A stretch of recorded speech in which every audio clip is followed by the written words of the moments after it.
안녕하세요. 반갑습니다. AP투자연구소의 이정열 전략팀장입니다. 금일은 7월 23일 현재 시각은 4시 50분을 지나고 있습니다. 두산피어셀 코드번호 336260입니다. 두산피어셀이 좀 아랫꼬리를 말아 올리면서 이제 반등 좀 나오지 않을까 그런 생각들이 좀 들긴 했는데 일단은 주가가 좀 추가적으로 수종 흐름들을 좀 받고 있습니다. 21선에서 여기서는 좀 반등 나올 것 같은데 반등이 좀 나올 것이라고 예상을 하고 있는데 좀 그 개인적으로는 생각을 하고 있는데 생각보다 조정이 좀 더 큰 흐름들을 좀 보여주고 있는 것 같아요. 근데 조정을 받는 요인들은 한 가지밖에 없죠. 2분기에 대한 실적 우려감. 그거밖에 없다라고 생각이 드는데 일단 그런 상황에서 공매도가 7월 22일, 23일 어제 오늘 주가가 좀 강세 흐름들을 보여주다가 갑자기 공매도가 늘어났습니다. 공매도가 늘어나면서 매매 비중이 거래량 대비해서 한 7%, 8% 정도로 늘어났는데 그래서 주가가 수정 흐름들을 좀 보여주고 있습니다.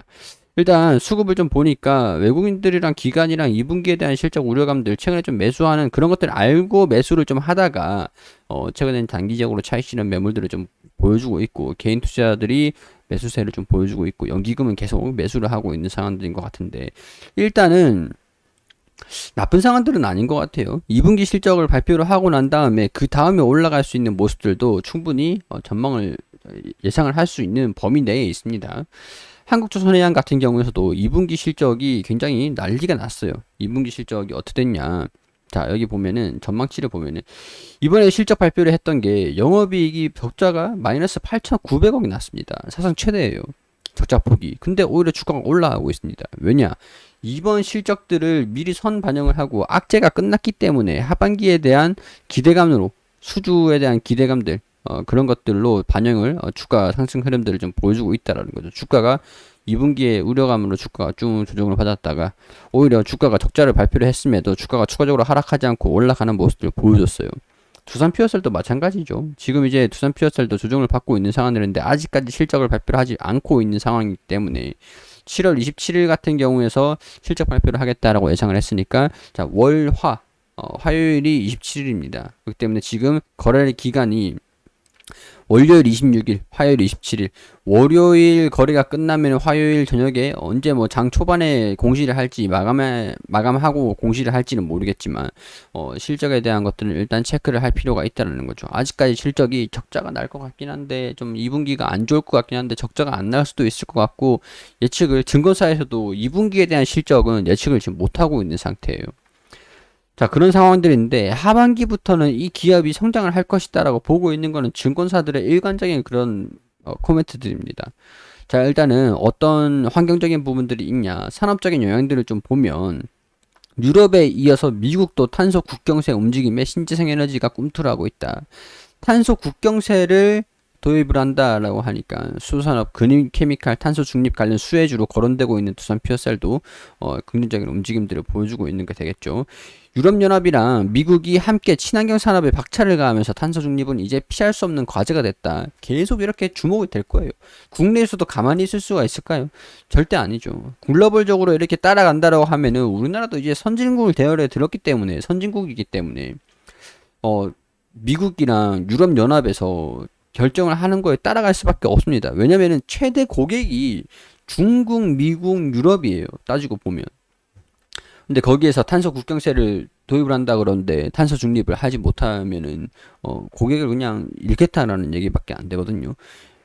자, 민주당에서 2024년 화석 연료와 알루미늄, 철강, 시멘트 등 고탄소 제품에 관세를 부과하는 탄소 국경세를 발의를 했다. 자, 근데 여기에서 탄소가 많이 나온다. 그러면은 청정 에너지를 사용을 하면 생산을 해야 될 수밖에 없습니다.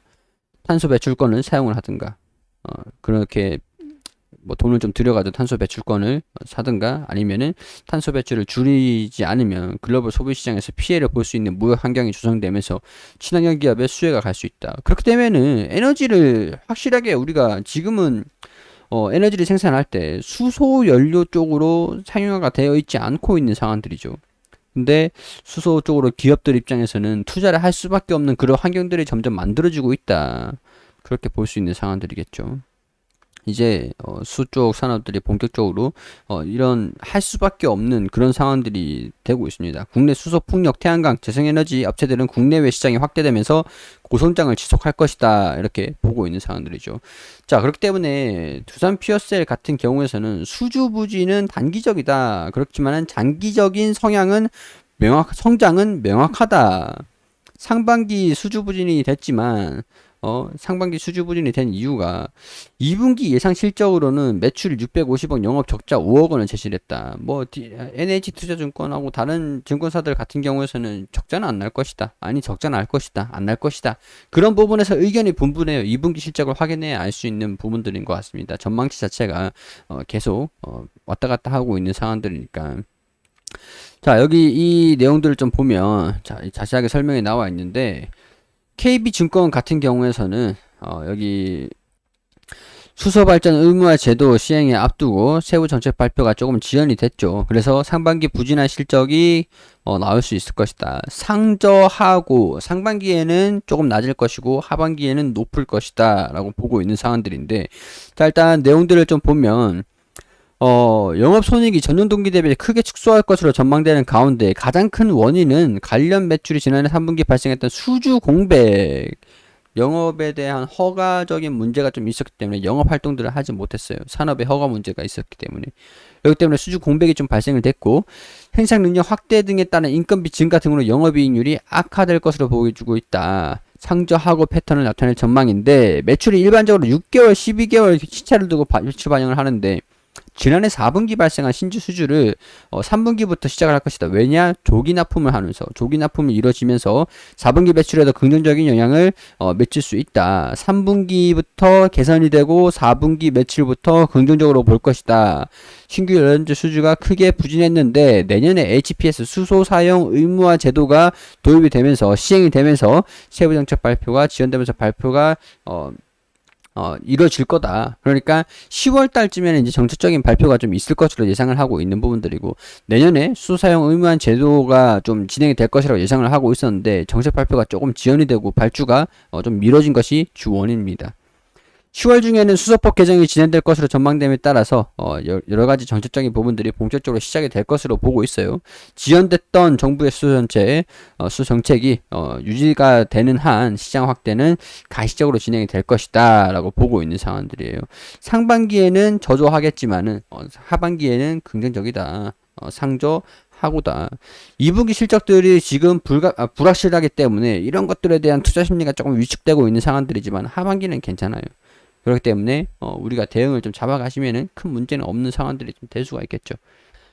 자, 월요일에 반등이 나오는지 화요일에 실적 발표가 나오고 나가지고 한국조선해양 같은 경우도 실적 발표가 나오고 올라가는 모습들을 보여줬거든요. 두산 퓨어셀 같은 경우에서도 실적 발표가 나오고 난 다음에 반등이 나오는 것들, 그런 것들도 한번 기대를 해보는 것도 괜찮은 방향이 아닌가 그런 생각이 좀 듭니다. 부디 실적 발표가 큰 영향이 없기를 바라보면서 하반기에 대한 기대감들이 좀 강하게 반영되기를 바라보면서 브리핑을 마무리할 수 있도록 하겠습니다. 자, 종목 추천해드리는 건 아니고요. 개인적인 의견들을 말씀을 드리는 거기 때문에 투자에 대한 판단은 여러분들이 직접 해주시기를 당부드리도록 하겠습니다. 구독 한 번씩만 부탁드릴 수 있도록 할게요. 그리고 검색창에 AP투자연구소를 검색하시면 이렇게 홈페이지가 나옵니다. 홈페이지 들어오게 되시면 여기 라이브 깜빡깜빡거리는데 밑에 2021년 무료 추천 종목 들어오시면 매일매일 김용재 소장님께서 종목들 안내를 무료 추천주를 추천드리고 있죠. 자, 여기 7월 19일 월요일 무료 추천 종목 게시판으로 들어가 볼게요. 게시판 오셔서 쭉 내려오시면은 9시가 되면은 종목들을 추천을 안내를 드리는데요. 9시 전에는 어떤 뉴욕 증시의 장세를 보여주고 있는지, 자, 그런 부분도 설명을 이렇게 쭉 드리고 어떤 식으로 이슈가 존재하고 있는지, 일정이 어떻게 되는지 설명드리고, 자, 그리고 9시가 되면은 파세코 현재가 26,500원, 1차 목표가 27,300원, 손절가 25,200원, 자한바이오 현재가 5,550원, 1차 목표가 5,715원, 손절가 5,300원. 9시 2분에는 SCD 현재가 3,200원, 1차 목표가 3,295원, 손절가 3,050원으로 대응하시라고 세 종목 추천드렸습니다. 자, 그리고 1차 목표가를 달성을 하게 되면은 이런 식으로 차트와 함께 어떤 움직임들을 보여주고 있는지 리딩을 드리고 있고, 그리고 SCD도 1차 목표가 달성, 추가적으로 급등하고 있다. 이런 식으로 호가도 띄워드리고, 그리고 파세코도 최고가 터치를 하면서 수익률 달성을 했다. 이렇게 몇 종목을 가지고 있고 몇 종목은 수익 달성했다. 이런 식으로 설명을 드리고 있는데 댓글을 통해서 리딩을 해드리고 있죠. 여기 보시면은 무료 추천주는 대의성, 당일 매매, 단타임으로 소리 느리신 분들은 따라하지 마시고 관망하시라고, 좀 더 안정적인 종목으로 확실한 투자 수익률을 원하시는 분들께서는 VIP 서비스를 이용해 주시라고 안내를 드리고 있습니다. 자, 그리고 장이 종료되면 자, 오늘 이날 추천드린 종목들이 최고가를 얼마를 터치를 했는지 설명을 드리고, 파세코와 자원바이오, 그리고 SCD 1분봉 띄워드리면서 최고가 몇 프로가 올라갔는지, 그리고 추천드린 종목들이 수익률이 어떻게 되는지 수익률 표를 쭉 이렇게 설명을 드리고 있습니다. 모든 종목들을 100% 수익을 낼 수가 없겠죠. 그러시면은 이 수익권 안에서 자율적으로 입절해 주시면 되는 거기 때문에 매일매일 9시가 되면 추천드리기 때문에 어떤 종목 추천드리고 있는지 참고해 보시는 것도 좋겠습니다. 자, 그리고 테마주 검색기를 무료로 드리고 있어요. 어떤 테마들이 어떤 종목들이 올라가고 있는지 테마 실시간 차트, 테마 분석, 테마 실시간 순위까지 한눈에 확인할 수 있습니다. 자, 이게 모바일 버전과 PC 버전이 있는데 무료로 다운받으시고 그냥 무료로 사용하시면 됩니다. 마켓에 AP 테마라고 치시면 되니까 다운받으셔가지고 유용하게 사용하시면 좋겠습니다. 시청해주셔서 감사드리고 저는 여기에서 인사드릴 수 있도록 하겠습니다.